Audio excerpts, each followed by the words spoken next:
Hey, peace, fight fans. Thanks for pressing play on another Bite Down Boxing video. I'm the host of Bite Down Boxing with R.L. Woodson that can be found on www.teamleftjab, or no, I'm sorry, www.leftjaballnight.com. It's either allnight.com or allnightboxing. Damn. I had it memorized and it's just too much in there. But if you Google Team Left Jab, you can definitely find the network where it is. And then, of course, you can always rock with me over here. Big fight this week. The heavyweight champion of the world, WBC, undefeated. Deontay Wilder defends his title at Barclays versus Dominic Trouble Breazeale.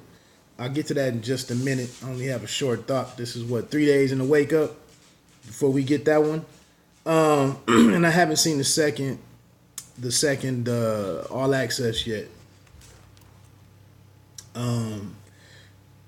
Before we move on completely from Jared Hurd versus Julian Williams, please go over to the site www. I know this one, bitedownboxing.com. Please check out my my op-ed piece with 5 takeaways from the fight of why Julian Williams is a rock solid new champion. Please do me a favor, check that out. It's a little recap in there. You know, I got a 8-hour ride home afterwards, and after I go to most of the fights, 8 hours or better, or 6 hours at least or better. And you know, it's challenging to get content up in a timely manner. But check that out. A couple thoughts in there, a couple observations. One thing that I was in the back after the fight, and standing with some other internet guys, YouTubers, and a member of the Hurd team walked over to 3 of us and said some comments that you know, I didn't understand why this stuff was being said publicly. Kind of threw me off and like what to do with it. You know, I can't say that I didn't hear it. I can't erase the fact that I just heard what I heard. No pun intended. But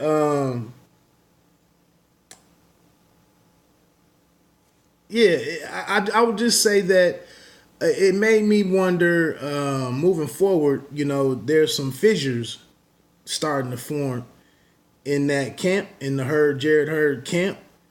And I really didn't know what to do with what I heard until yesterday. I go check on the on boxing scene early morning, and then there's a story about haircuts in Jared Hurd, and obviously you can tell that the man takes pride in his look and his presentation, and I'm sure you've read the article, but Julian Williams said, I guess, when his trainer Stephen Breadman Edwards went over to observe Hurd's hands being wrapped, he came back and said that they were over there playing music, joking around, and that he didn't say that Jared Hurd was receiving a haircut, but somebody was getting a haircut.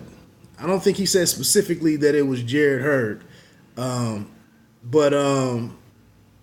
that confirmed what this other individual said, you know, casually said to us. And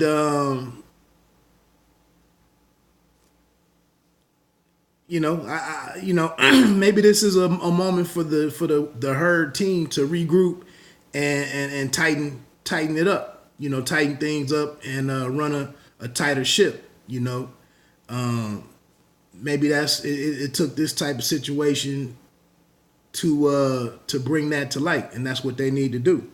So hopefully, with him being 28 years old, just one loss, we see what Julian Williams did in the wake of his loss a couple of years ago. So I'm not ready to write Jared Hurd off, but I do think there's a real formula out there to fighting him and to defeating him. So he's going to have to rebrand himself, at least in his fight style and whatnot.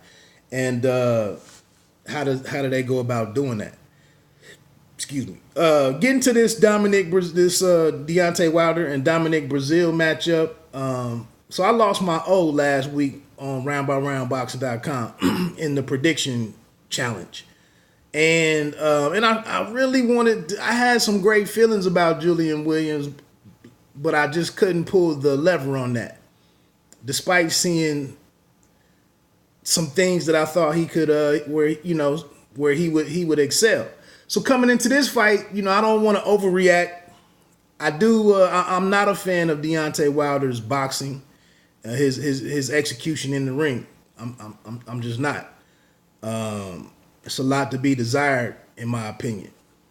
But like I said, I had one of his campmates, his training camp fighters, Junior Fa. I talked to him and had him on the podcast a month ago, and he said that in sparring and in preparation, and Junior Fa worked this camp as well. But he said in camp, Deontay Wilder is a lot more technical in sparring and does a lot more technical stuff. It just doesn't show up on fight night. And like I said, trying to get back on it, I don't want to get got again in missing an opportunity to call an upset. Here we have two guys who started boxing. One at 19, I believe, in Deontay, and at 23, was it? 21 or 23? I want to say it was 23 for Dominic Breazeale. Deontay does have a bronze medal to his credit. And while I don't like his boxing, I just don't know. I can't sit here and say that, man, this guy that was a quarterback at Northern Colorado University, started boxing at 23. I can't see him pulling it off. I do think it's going to be a good challenge. And I think, much like last week's fight, I think the first round and maybe even the first half of the first round is going to tell us a whole lot about the remainder of the fight. I will say that I think Deontay Wilder's power, I think, is going to continue to be less of the dominant factor on how he wins these fights. I think he's just getting in age a little bit.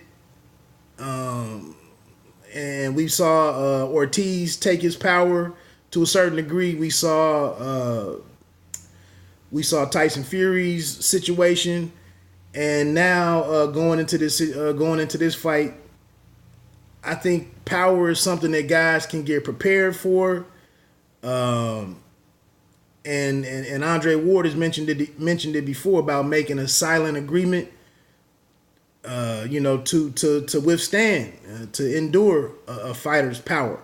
And I just think most of the guys coming up now, like I said, there's a tier of prospects and guys, heavyweights, that are on the come up, 15 wins and below, 17 wins and below. Guys that are working his camp and working, Dominic Breazeale's camp and most of the contenders' camps. That wave of guys, they're hungry. And they're not going to look at power as a deterring, something that deters them from wanting to take on that challenge. And in this situation right here with the personal rivalry between Wilder and Breazeale, I think Breazeale comes into this fight looking to take advantage of something that's taken a while to come to fruition in him, having an opportunity to fight for the heavyweight title. So can he start the fight and establish, can he get some respect? Is Wilder's emotions tamped down? Is he fighting, is he boxing or looking to load up and land that one shot and not thinking that he has to set up his power at all? I think that's going to be is he studying and watching a whole lot, or does he start out taking what Breazeale is giving him? Just taking what's available, touching him here, touching him there, and just getting into a rhythm. I can't say for certain how he's going to come into this thing. What's said during the final instructions, what's said on weigh-in day. Like I said, does he come into the fight? Does Wilder come into the fight with his emotions in check and looking to execute versus looking to execute in the other sense of execution.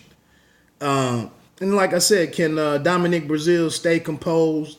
Will he be poised enough to weather any early rush from Wilder, if that's the case?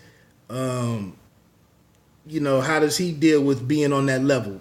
That was one thing that Wilder mentioned in the All Access. It is a heavyweight title fight. Although he's been there, he's been there, but he was over in the UK with Anthony Joshua. So again, like Julian Williams, he has that experience working for him that he squandered the first opportunity, or the first opportunity didn't play out the way that he liked, and he had to take these 2.5 years to work himself back up the mountain to be able to to be positioned here to take this shot. So but again, once it comes down to ability, he does have some decent power, but he's not a dynamic fighter. He's not a great mover. He's not an explosive or twitchy guy. How does all of this play out once these two guys finally climb through those ropes and we begin to see the action unfold? So like I said, I'll get into my prediction later in the week, in a day or two. It's Tuesday here, so it's Tuesday everywhere. But I mean, it's Tuesday, so I still need to see some things. I want to watch this All Access, and then maybe tune in to the final presser, and then see what goes on through. Because that's Tyson Fury really started.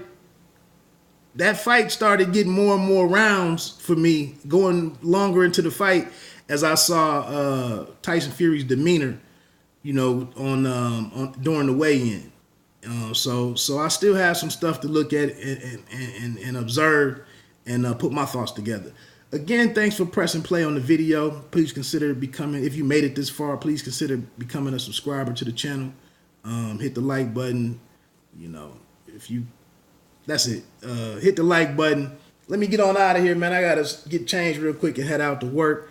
Again, please do check out the Hurd-Williams piece over at BiteDownBoxing.com. And like I say all the time, man, you don't have to be great to start, but you have to start to be great.